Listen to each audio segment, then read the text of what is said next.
आज की कहानी है घर में नहीं दाने, अम्मा चली भुनाने। एक गरीब परिवार था। उसका खर्चा जैसे तैसे चल रहा था। घर में कभी दाल रोटी कभी सब्जी रोटी, लेकिन महीने में भी कई दिन ऐसे आते थे जब बिना दाल सब्जी के गुजारा होता था। कभी प्याज नमक से रोटियां खाते, कभी चटनी के साथ, कभी एक आधी आलू बचा लेते तो उसे उबालकर भरता बना लेते। कभी तीज त्यौहार आता या बिरादरी में किसी के शादी विवाह होता तो एक आधी बच्चे के कपड़े बन जाते। दूसरे बच्चों के कपड़े भी इसी प्रकार बन पाते। बच्चों के कपड़े फटते तो माँ सिलकर पहनने लायक बना देती। जब तीज त्यौहार आते तो उस परिवार के बच्चे मोहल्ले के बच्चों को फल पकवान खाते देखते और मन ही मन अपनी इच्छा को मारते रहते। बच्चों की माँ की भी मजबूरी थी, इसलिए वह भी यह सब देखती रहती थी। फिर भी वह कोशिश करती थी कि कुछ न कुछ लाकर अपने बच्चों को दे, ताकि बच्चों का मन बहल सके। मकर संक्रांति का दिन था।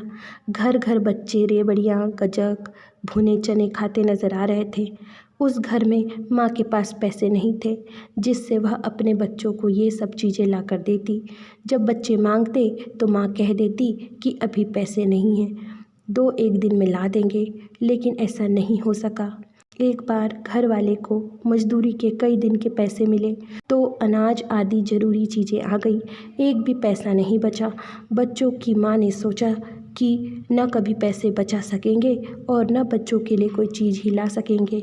ऐसा सोचते सोचते उसके दिमाग में एक विचार आया, क्यों न बेझड़ से थोड़े चने निकाल लिए जाएं और भुनवा कर बच्चों को दे दें।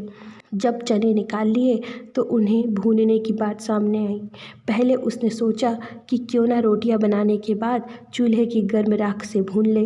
फिर सोचा कि यदि चने जल गए और काले हो गए तो बच्चे खाएंगे भी नहीं और नुकसान भी हो जाएगा।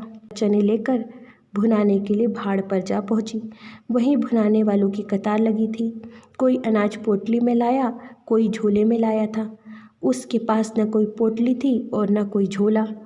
वह थोड़े से चने धोती के कपड़े में बांधे हाथ में लिए थी।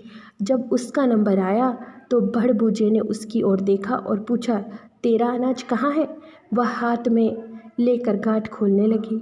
मुट्ठी भर चने देखकर उसकी ओर देखने लगा। इतना अनाज तो जलकर कोयला हो जाएगा। उसने चनों को वापस करते हुए कहा, ले जा, इतना अनाज नहीं भुना जाता। वापस लेते हुए उसकी आंखों में आंसू छलछला आए। उसकी गीली आंखें देखते हुए भड़बूजे ने उसके हाथ से चने लेते हुए कहा, घर में नहीं दाने, अम्मा चली भुनाने। भड़बूजे ने कपड़े के चनों को अपने कच्चे चनों में डाल दिया और बिक्री के लिए रखे भुने चनों में से एक मुट्ठा भर कपड़े में बांध कर देते हुए कहा, ले जा। और इस तरह यह कहावत बन गई।